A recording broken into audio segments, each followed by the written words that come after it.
सभी साथियों को नमस्कार, जय हिंद। गोल्डन एजुकेशन क्लास में आप सभी का हार्दिक स्वागत है, अभिनंदन है। साथियों, आज हम आपके लिए जो लेके आए हैं, जो आगे क्वेश्चन थे चैप्टर 2 के। चैप्टर जो हमारा चल रहा था वर्ण विचार स्वव्यंजन का, उसमें सेकंड पार्ट है। उस सेकंड पार्ट्स में हमारे कुछ क्वेश्चंस और रह गए थे, उसको भी आपको हम कंप्लीट करा देंगे। तो अच्छा देखिए, अपना स्कोर चेक कीजिए, क्योंकि अभी सभी परीक्षाएँ होने वाली हैं आपकी, तो बहुत ही सिलेक्टेड क्वेश्चन लिए गए हैं, तो एक भी क्वेश्चन मिस नहीं करना है आपको। चलिए आते फर्स्ट क्वेश्चन पे कि ऐसी कौन सी ध्वनि है जिसके अन्य वर्ण की आवश्यकता नहीं होती। ऐसी कौन सी ध्वनि है जिसे अन्य वर्ण की आवश्यकता नहीं होती। किसको नहीं होती है? स्वर को नहीं होती है, व्यंजन को नहीं होती है, अयगुआ को नहीं होती है, या उपयुक्त में से किसी को नहीं होती है। तो बात चल रही है, देखिए ऐसी कौन सी ध्वनि की बात चल रही है जिसे अन्य वर्ण की आवश्यकता नहीं होती है। तो जिसे नहीं होती है वो होता है स्वर। ठीक है, ऑप्शन नंबर ए यहाँ पे बिल्कुल करेक्ट हो जाएगा। नेक्स्ट है आपका, जिन स्वरों के उच्चारण में एक मात्रा का समय लगता है उन्हें क्या कहते हैं। जिन स्वरों के उच्चारण में एक मात्रा का समय लगता है उन्हें क्या कहते हैं? ह्रस्व स्वर, दीर्घ स्वर, प्लुत स्वर, ये केवल स्वर। तो भाई देखिए, उच्चारण का एक मात्रा की बात चले, एक मात्रा का समय लगता है, तो एक मात्रा का समय कैसे लगता है? सिर्फ ह्रस्व स्वर, ह्रस्व बहुत छोटा सा। ठीक है, दीर्घ बड़ा होता है, प्लुत बड़ा होता है, ह्रस्व स्वर। ये आपको अच्छे से हिंदी में भी आपने पढ़ा होगा। नेक्स्ट क्वेश्चन पे आते हैं।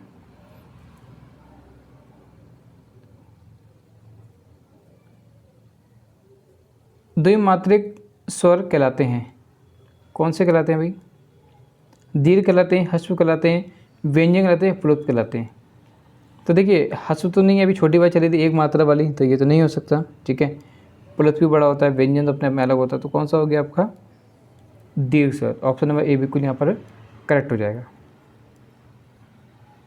नेक्स्ट आपका, त्रिमात्रिक स्वरों को क्या कहा जाता है? क्या कहा जाता है? ह्रस्व, प्लुत, दीर्घ या स्वर। तो इनको जो कहा जाता है त्रिमात्रिक, त्रि मतलब ओ मतलब थोड़ा सा लंबा। ठीक है, समझ गए होंगे आप। प्लुत स्वर आपने हिंदी में अच्छे से उसको पढ़ रखा होगा। ऑप्शन नंबर बी यहाँ पे बिल्कुल करेक्ट हो जाएगा। नेक्स्ट क्वेश्चन की बात करते हैं। किन स्वरों का प्रयोग प्रायः वेदों में होता है? बहुत ही महत्वपूर्ण प्रश्न है, काफ़ी बार पूछ चुके हैं। तो किस में होता है? आ में, दीर्घ में, प्लुत में या ह्रस्व में। तो देखिए, कहते हैं प्रवेदों को। ओम, ये एग्जाम्पल ध्यान रखना प्लुत के लिए, बहुत इंपॉर्टेंट है, आप कभी भूलोगे नहीं। नेक्स्ट हम बात करते हैं, किन स्वरों की गुण संज्ञा होती है? किन स्वरों की गुण संज्ञा होती है? किसकी होती है भैया? ए ओ ओ, आ ए ओ, अ ई उ, ए ओ। किस में होती है भाई बताइए? तो कह रहे हैं गुण संज्ञा जो होती है वो इसमें होती है। ठीक है, ऑप्शन नंबर ए आ ए ओ। ठीक है, ध्यान रखिएगा। चलिए नेक्स्ट करते हैं हम लोग। एक बार चैनल को लाइक कर दीजिएगा। किन स्वरों की वृद्धि संज्ञा होती है? आ ए ओ, अ ई उ, ए ओ, हा या व रा। तो किस में होती है भैया? वृद्धि की बात चलिए, वृद्धि। ठीक है, इंप्रूव हो रही है, वृद्धि हो रही है, आगे बढ़ रही है। तो देखिए, वृद्धि इसी में हो रही है, किसी और में नहीं हो रही है। ठीक है, तो ऑप्शन नंबर ए बिल्कुल करेक्ट हो जाएगा। माहेश्वर सूत्रों में स्वर वर्णों की गणना कितने सूत्रों में की गई है? माहेश्वर सूत्रों में स्वर वर्णों की गणना कितने सूत्रों में की गई है? 3 में, 4 में, 2 में या 5 में? तो किस में की गई है? तो ये की गई है 4 में। ठीक है, नेक्स्ट क्वेश्चन की बात करते हैं। ये क्वेश्चन पूछा भी गया है फरवरी वाले प्रश्न में, पेपर में। स्पष्ट व्यंजनों का वर्ग है, 2 है, 5 है, 4 है, 3 है। तो स्पष्ट कर रहे हैं भैया, स्पष्ट व्यंजनों की बात चल रही है यहाँ पे। तो वो कौन सा हो गया आपका? 5, ठीक है, 5 वर्ग में है ये। इस पे एक क्लियर करने के लिए आपको वीडियो हम बहुत जल्दी डालने वाले हैं, आप वहाँ से क्लियर कर लेगा सारा। गा व्यंजन है, कैसा गा व्यंजन है भैया? अंतस्य व्यंजन है, ऊष्म व्यंजन है, स्पर्श व्यंजन है या संयुक्त व्यंजन है? तो कैसा व्यंजन है ये? तो ये जो व्यंजन है आपका स्पर्श, ग, स्पर्श व्यंजन में आता है, ठीक है, ग। नेक्स्ट क्वेश्चन की बात करते हैं। अंतस्य वर्ण है, तो सभी को मालूम है, आपने हिंदी में खूब अच्छे से पढ़ रखा है उसको, य र ल व, ठीक है, य र ल व बोल के देखेंगे तो आपको ऑटोमेटिकली, और ये क्वेश्चन रिपीटेड क्वेश्चन है, काफ़ी परीक्षा में आ चुके हैं। ऊष्म व्यंजन है, ऊष्म मतलब ऊष्मा उत्पन्न होती है, तो ऊष्मा उत्पन्न किस में होती है? सबको दिख रहा है, श श श ह, ठीक है। संस्कृत में बेनिफिट ये भी होता है आपको कि इसमें काफ़ी सारे हिंदी से ही रिलेटेड आपको कई सारे क्वेश्चंस मिलते हैं।